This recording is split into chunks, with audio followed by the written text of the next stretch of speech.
সালে miss world Bangladesh প্রতিযোগিতায় দ্বিতীয় রানার আপ হওয়ার মাধ্যমে শোবিজে যাত্রা শুরু রুকাইয়া জাহান চমকের। ছোট পর্দার পাশাপাশি একাধিক জনপ্রিয় ওয়েব সিরিজেও কাজ করেছেন তিনি। জনপ্রিয় এই অভিনেত্রী সম্প্রতি এক সাক্ষাৎকারে জানান, নতুন জার্নি শুরু করলাম, শিগগিরই বিস্তারিত জানাবো।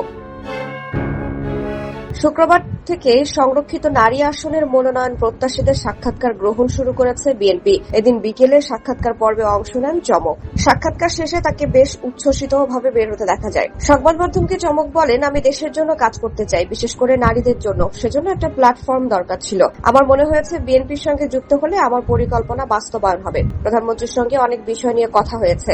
কথা বলে সবকিছু ইতিবাচক মনে হয়েছে। আমি মনোনয়নের ব্যাপারে শতভাগ আশাবাদী। দলীয় সিদ্ধান্ত ইতিবাচকভাবে নেব।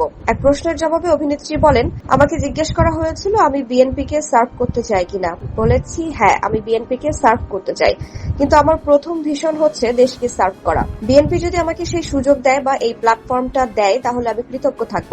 এর আগে শুক্রবার দিবাগত রাতে ফেসবুকেও একটি পোস্ট দেন চমক। কিছুটা রহস্য রেখে তিনি লেখেন, নতুন জার্নি শুরু করলাম।